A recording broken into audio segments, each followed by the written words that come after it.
Hey guys, almost every stream I get asked these two questions. How do I make the most coins from dungeons, and how do I get the most XP? Well, today I'm going to quickly cover these two questions, but I assume people will still ask them anyway. So how do you get the most XP? Well, one of the best methods for doing this would be to do the highest floor you're capable of. There is no reason to be, floor 3 capable, and you can't really do floor 4 and just be like, alright, let's do floor 6, most XP.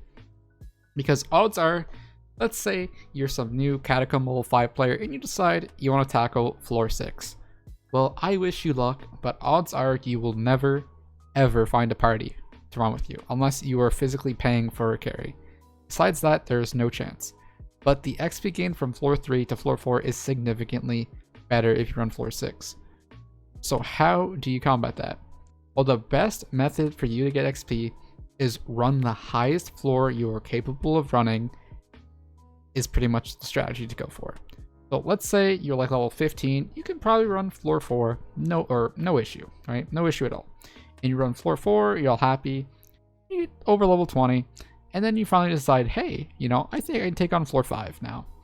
And once you get geared up on floor 5 gear, maybe you're a berserker, get yourself that nice shadow assassin set, now livid dagger, and you're like, all right, I think I'm going to take on floor 6. And then boom, you start taking on floor 6, and now you're getting the most XP. But you will always have to take on some of the grind. There will be no skipping from floor to floor. Like, you can't go from floor 1 to floor 6. That just is not possible. Now, it is possible if you have friends who will carry you, if you are prepared, but again, it is going to be a big issue for you to do that. So you're probably going to need to start playing up each floor. It wasn't too long ago that they released the first 3 floors, and I mean, yes, people did skip straight to floor 3, but that's different. Each floor after floor 3 has gotten harder and harder, and on a release, it's a really big issue.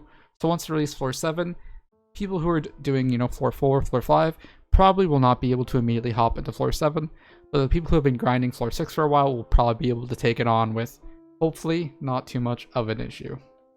So hopefully that helped. Again, I feel like it's more of a common sense answer, but you should just stick to what floors you can do. And if you're being kicked often from Party Finder, that might be a red flag to, start doing a lower floor or start playing with people more your level to get more XP. So the second one, how can you get the most money? Well, right now, there are pretty much 3 floors you want to be looking at, which is the current 3, highest 3 floors. So floor 6, floor 5, and floor 4. Each of them offer different items. Floor 4 offers a really good mage weapon in the Spirit Scepter. Floor 5 offers the Livid Dagger and Shadow Assassin set.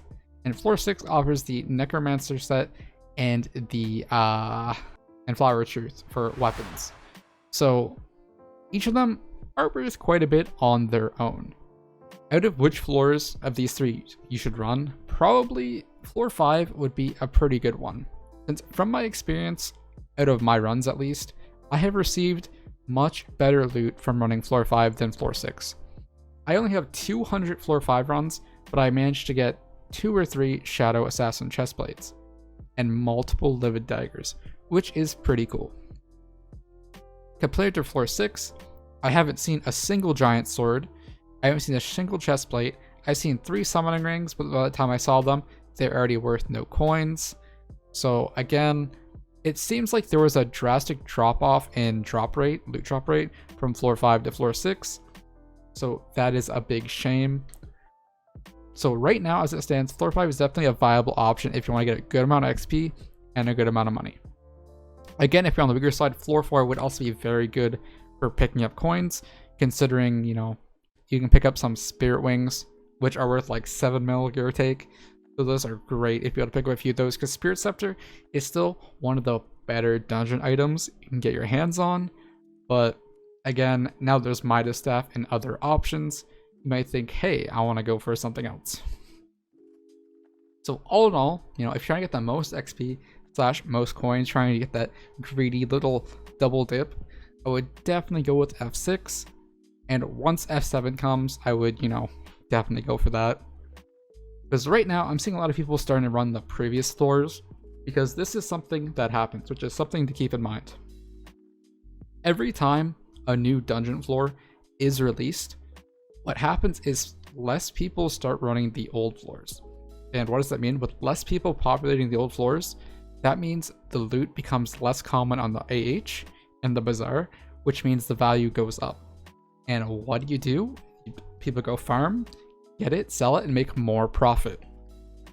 It would also be a viable method, to save some of these rare items until, new floor comes out, less people running them, and then boom. So here's a little guesstimation what will happen with the next floor release. So floor 7 will come out.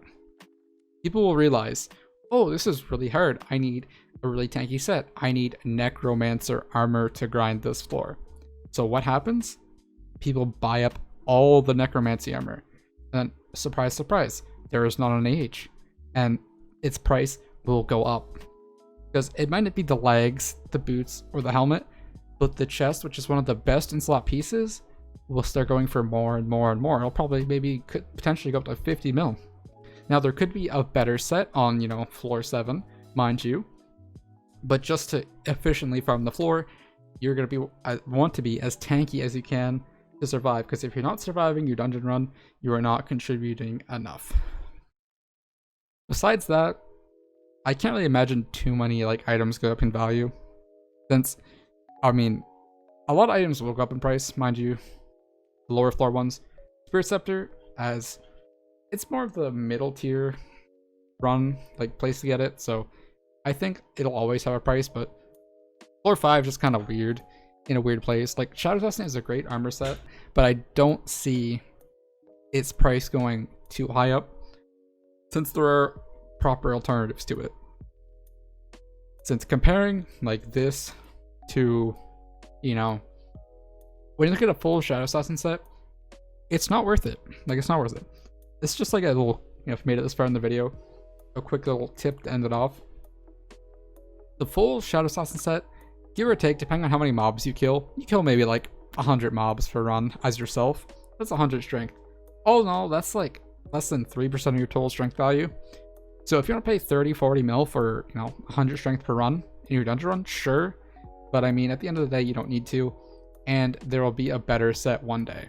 Which is the final thing, is all our current gear, our dungeon gear, will all be replaced eventually, so do not be too invested in it. Save your coins, save your recon bobs, you don't need to do it. And yeah, that is my main point to end it all, because if you waste your recon bobs, all your excess coins on gear that's just going to be something better in a month or 2 months, what's the point, right? Now you could get the use out of it. Yes, the point is I can get the use out of it and sell it later, but again, just don't use the recon bobs at the end of the day. Anyway, I hope you guys enjoyed. Hope this helped, and I hope you liked the bit of ranting. Maybe we need to have a new rant come out one of these days, because I am feeling in a ranty mood. Anyway, I will catch you guys next time. Hope you guys enjoyed. Take care, guys. Bye.